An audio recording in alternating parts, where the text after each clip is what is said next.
Waalaikumsalam warahmatullahi wabarakatuh.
Dan suasana yang abaikan atau fasilitas yang bersifat kegiatan pembelajaran, misalnya ruang kelas atau laboratorium dan sebagainya. Dari sini definisi penggunaan badan untuk dan kelompok atau 2023 lingkungan belajar adalah segala sesuatu yang ada di sekitar siswa yang dapat mendukung atau mempengaruhi proses pembelajaran, di mana kelompok tersebut memiliki beberapa aspek seperti kognitif, sosial, dan intelektual. Nah, jadi definisi lingkungan belajar itu merupakan pendekatan pembelajaran dengan menciptakan lingkungan belajar yang nyaman, kondusif, dan disesuaikan dengan kebutuhan belajar setiap peserta. Nah, diferensiasi lingkungan belajar dapat dilakukan oleh guru melalui upaya memvariasikan suasana kelas secara fisik, personal, maupun sosial berdasarkan aspek-aspek keragaman seperti yang telah diidentifikasi oleh pendidik.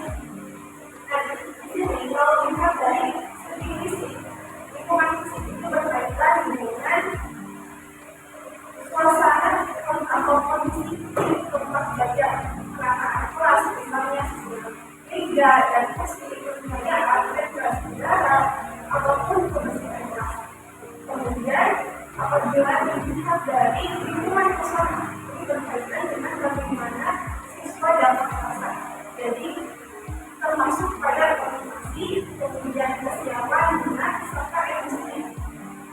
Nah, untuk lihat dari segi lingkungan sosial ini berkaitan dengan interaksi antar lingkungan.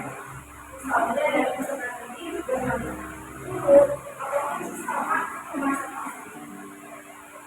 Kemudian contoh implementasi dari diferensiasi lingkungan itu misalnya untuk menyiapkan suasana habitat untuk peserta didik, misalnya membagi kelompok di kelas dengan menyesuaikan kebutuhan atau kemampuan setiap peserta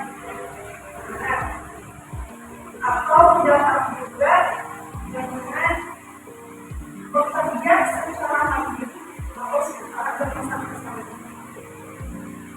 Dan pada dasarnya untuk ini perlu menciptakan lingkungan belajar yang menyenangkan agar peserta didik disesuaikan dengan kesiapan minat dan gaya belajar mereka agar mereka merasa aman, nyaman, dan menyenangkan ketika mereka menemui. Dan selanjutnya itu ada manfaat dari pembelajaran yang diferensiasi dengan belajar. Jadi belajar yang aman, kondusif itu pastinya akan memberikan manfaat yang signifikan bagi peserta didik. Pertama, dapat meningkatkan keterlibatan siswa atau tapi dalam kegiatan pembelajaran kemudian menggunakan belajar yang baik baik itu menggunakan motivasi belajar yang baik dan mengembangkan keterampilan setiap individu. Untuk tantangan pembelajaran dan diferensiasi pembelajaran, jadi pertama keterbatasan sumber daya. Keterbatasan sumber daya ini bisa saja menjadi tantangan apabila terjadi keterbatasan misalnya teknologi, kemudian fasilitas yang lainnya, bahan ajar. Ini menjadi suatu tantangan dalam mengimplementasikan belajar. Kemudian keterampilan guru. Nah, begini perlu memiliki keterampilan dan kemampuan yang memadai untuk merancang dan mengimplementasikan belajar. Yang ketiga ada waktu dan perencanaan. Jadi untuk mengimplementasikan realisasi belajar itu membutuhkan waktu dan perencanaan yang lebih banyak. Untuk yang ketiga dan keempat adalah jadi tidak hanya ini saja yang perlu memahami karakteristik yang seperti tapi pemerintah dalam belajar juga harus memahami yang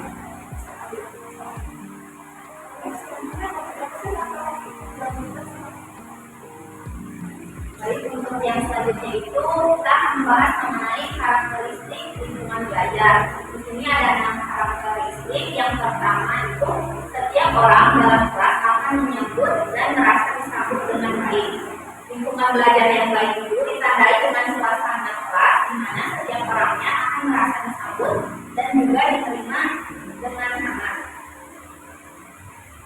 Guru dan peserta didik saling menyapa dan juga menunjukkan sikap ramah sehingga terciptanya hubungan yang positif tidak hanya antara guru dengan peserta didik, tetapi juga peserta didik dengan peserta didik. Untuk membangun keakraban dan kenyamanan ini, guru menggunakan berbagai strategi seperti permainan ringan melalui lagu ataupun yel-yel sebagai efektif. Dengan adanya kegiatan ini membantu menciptakan interaksi yang menyenangkan, membangun kepercayaan diri murid dan juga mempererat hubungan antar warga kelas. Yang kedua yaitu setiap orang di kelas akan saling menghargai. Guru memiliki peran penting dalam membentuk lingkungan belajar yang saling menghargai, khususnya dalam hal perbedaan gagasan antar sumber. Guru mengajarkan kepada peserta didik untuk menghargai pendapat orang lain, terutama saat berdiskusi ataupun dalam menyampaikan hasil kerja kelompok. Guru juga membiasakan kepada peserta didik untuk memberikan apresiasi kepada temannya yang berani tampil dan menyampaikan pendapatnya, terlepas dari benar atau tidaknya isi yang disampaikan. Kemudian guru juga mendorong peserta didik untuk mencari solusi bersama terhadap permasalahan yang muncul tanpa melakukan penilaian negatif dan tanpa menghakimi terhadap peserta didik yang belum sebelumnya memahami materi tersebut. Guru juga memberikan kesempatan dan bimbingan agar peserta didik tidak belajar dan mau mencoba kembali sehingga proses pembelajaran ini menjadi lebih bermakna. Yang ketiga itu peserta didik akan merasa aman, di mana peserta didik dapat dikatakan merasa aman dalam proses belajar jika mereka merasakan keamanan baik secara fisik maupun secara psikis. Keamanan secara fisik ini berarti guru memastikan bahwa lingkungan sekolah termasuk sarana dan prasarananya itu dalam kondisi aman dan layak digunakan serta terbebas dari hal-hal yang membahayakan. Kemudian untuk keamanan secara itu berkaitan dengan perasaan nyaman dan juga kebebasan tekanan mental. Guru memberikan ruang bagi peserta didik untuk bertanya, menyampaikan ketidaktahuan atau mengungkapkan kebingungannya tanpa takut salah ataupun diejek oleh temannya. Dengan demikian, peserta didik akan merasa didukung dan tidak malu untuk belajar dari kesalahan, sehingga mereka lebih percaya diri dalam mengikuti pembelajaran di kelas. Selanjutnya, karakteristik yang keempat itu lingkungan belajar yang adil. Guru memiliki peran penting dalam menciptakan lingkungan belajar yang adil, yaitu dalam menyesuaikan pembelajaran berdasarkan kebutuhan dan juga karakteristik dari masing-masing peserta didik.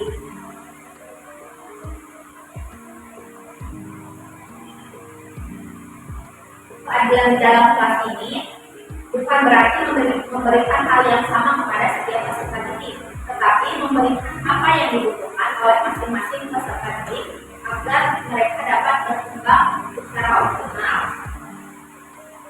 Kemudian, guru juga merancang strategi yang memungkinkan setiap guru dan setiap peserta didik mendapatkan dukungan, tantangan, dan juga kesempatan yang sesuai dengan kemampuan dan minat mereka. Dengan cara ini, seluruh peserta didik bisa memiliki peluang yang sama untuk meraih keberhasilan. Kemudian yang kelima itu lingkungan belajar yang berkolaborasi. Dalam proses pembelajaran, baik itu guru maupun peserta didik memiliki tanggung jawab yang sama-sama penting untuk mencapai keberhasilan bersama. Karena kolaborasi ini merupakan kunci utama dalam menciptakan lingkungan belajar yang efektif, di mana guru itu tidak hanya berperan sebagai pengajar, tetapi juga berperan sebagai fasilitator dan pendamping yang membantu peserta didik berkembang sesuai kebutuhan mereka. Peserta didik juga harus aktif mengambil peran dalam proses belajar serta bertanggung jawab terhadap kemajuan dirinya sendiri. Tentunya harus saling mendukung juga demi kesejahteraan bersama di dalam kelas. Kolaborasi ini menciptakan hubungan yang saling menghargai dan juga mendorong terciptanya suasana belajar yang kondusif, di mana setiap individu akan merasa dihargai dan memiliki peran penting dalam mencapai tujuan bersama. Kemudian karakteristik yang terakhir yaitu pengaturan lingkungan belajar. Pengaturan lingkungan belajar merupakan penting dalam kelas yang mendukung proses pembelajaran. Salah satu bentuknya yaitu yang pertama tata letak meja dan kursi. Dalam hal ini peserta didik diberikan kebebasan untuk memilih tempat duduknya yang sesuai dengan kenyamanannya saat proses pembelajaran. Penataan ini bisa dibuat bervariasi, misalnya dengan lingkar ataupun berkelompok. Tentunya penataan tempat duduk ini harus memungkinkan adanya interaksi dan kolaborasi dari peserta didik supaya pembelajaran menjadi lebih efektif. Kemudian yang kedua itu ada pencahayaan dan suhu ruangan kelas. Pencahayaan dan suhu ruangan kelas itu juga memegang peranan penting dalam menciptakan lingkungan belajar yang efektif. Ketika ruangan dengan pencahayaan yang cukup dan juga suhu ruangan yang sejuk membantu peserta didik untuk lebih fokus dan juga merasa nyaman saat pembelajaran berlangsung. Sebaliknya, saat pencahayaan kurang dan juga suhu ruangan kelas yang tidak sesuai, maka dalam proses pembelajaran peserta didik itu mungkin kurang merasa nyaman pada saat pembelajaran. Yang terakhir yaitu pembelajaran di luar kelas atau online learning. Pembelajaran ini tidak hanya terbatas dilakukan di dalam kelas, tapi juga bisa dilakukan di luar kelas. Pembelajaran di luar kelas ini tentunya bertujuan untuk menghubungkan teori yang dipelajari di kelas dengan kenyataan yang ada di lapangan. Beberapa tempat yang bisa dimanfaatkan untuk pembelajaran di luar kelas itu salah satunya bisa di laboratorium, taman, kebun binatang, museum, perpustakaan, dan lain-lain. Dengan adanya pembelajaran di luar kelas ini, peserta didik mampu memperoleh pengalaman belajar yang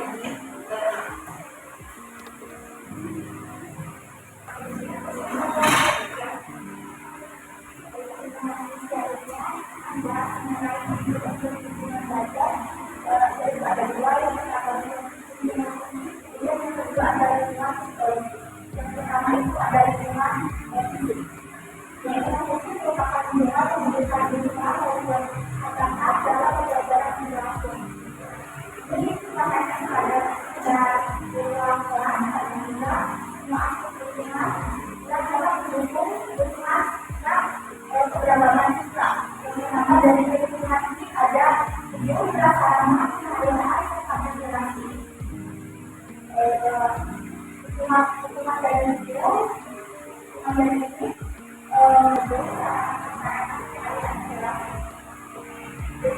gedung sekolah yang merawat dan di lokasi yang memadai, yang jelas sebaiknya mendukung pembelajaran berbagai gaya belajar yang lengkap.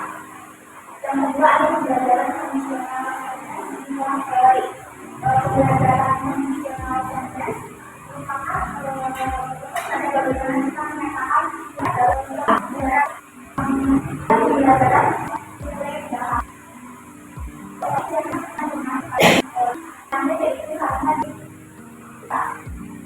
di laboratorium yang sama dengan kawasan dan kita bisa berlatih membuat pengumuman misalnya untuk kamu dan pengumuman selanjutnya yang akan mendukung pembelajaran siswa kelas. Selanjutnya ada kapasitas pengaturan kelas. Fungsi dari kapasitas kelas yaitu untuk mendukung proses pembelajaran yang efektif dan nyaman bagi siswa dalam hidup. Yang pertama itu tata ruang efektif digunakan agar meja untuk berada di kelas.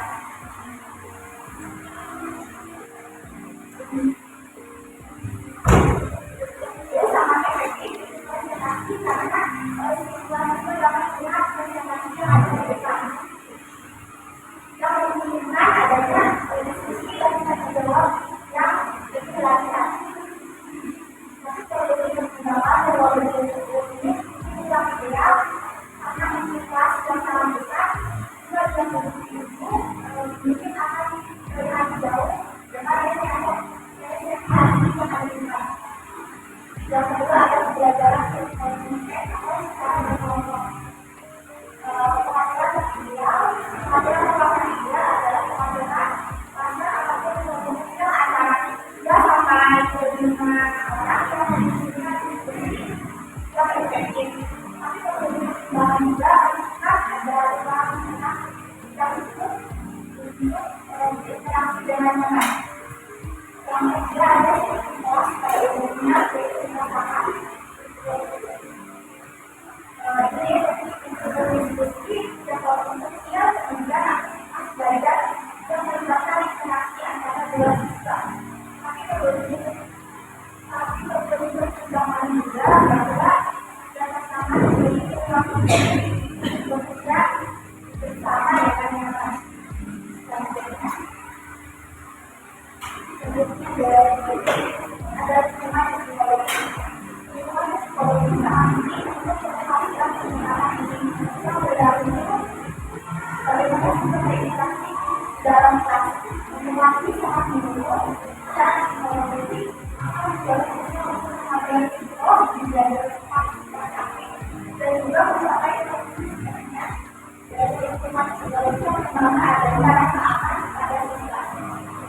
Rasa aman merupakan situasi bersama dan siswa perasaan aman karena untuk misalnya tidak bahaya sedangkan juga kesalahan yang menyebabkan kejadian dan kejadian rasa aman itu kita bahkan untuk menghindari perbedaan kemudian memberikan lingkungan karena siswa akan merasa dan terima itu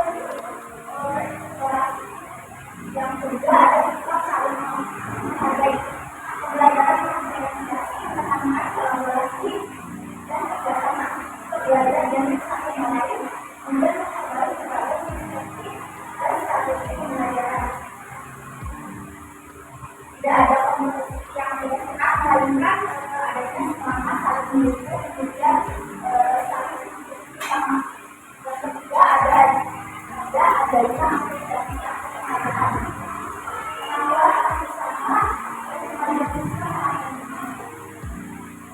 Pembelajaran menjadi komitmen dan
apa terus namanya akan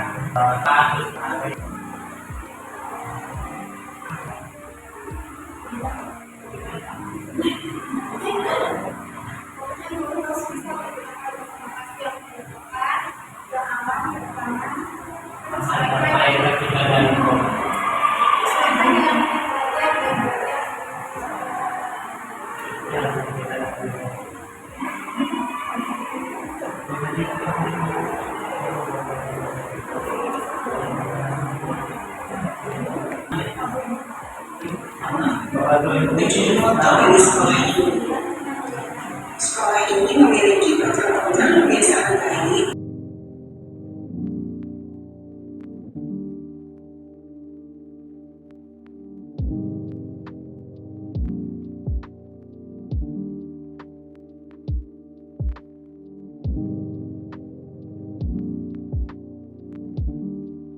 Jadi inti dari video ini adalah cuma belajar yang aman dan juga nyaman itu sangat penting untuk belajar yang efektif. Lingkungan tersebut mencakup aspek fisik dan juga psikologis. Aspek fisiknya itu berupa kebersihan kelas, kecahayaan dalam kelas, serta tata ruang kelas. Aspek psikologisnya itu seperti rasa aman, rasa dihargai, dan tentunya ada juga hubungan antara guru dan peserta didik. Guru berperan menciptakan kolaborasi juga sekolah sangat didukung menciptakan yang terlibat untuk perkembangan siswa secara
ada merah, kuning, hijau, merah,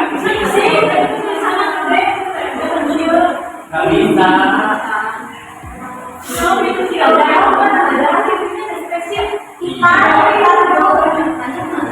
Ada bagi kuning yang ada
Masih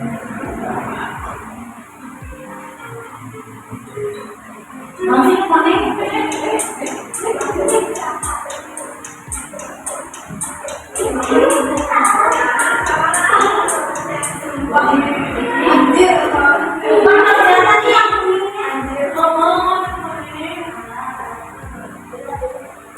Salah nanti ngomong ke tadi kita dulu.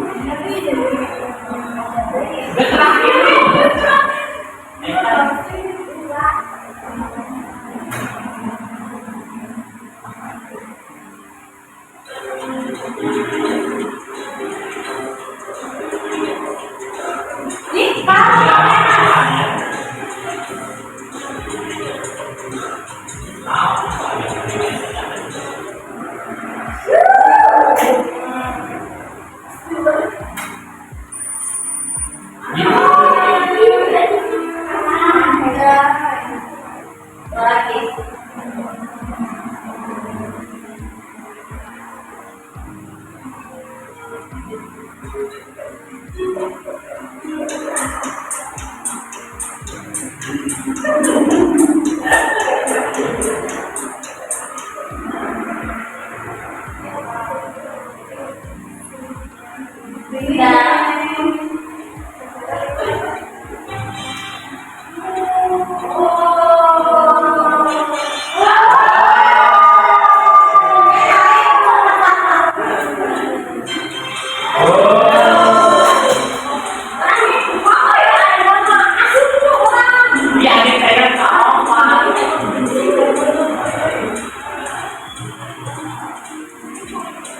Di mana ini kembang?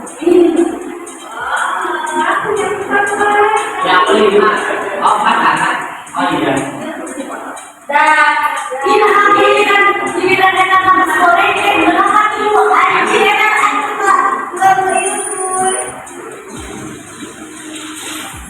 Itu apa?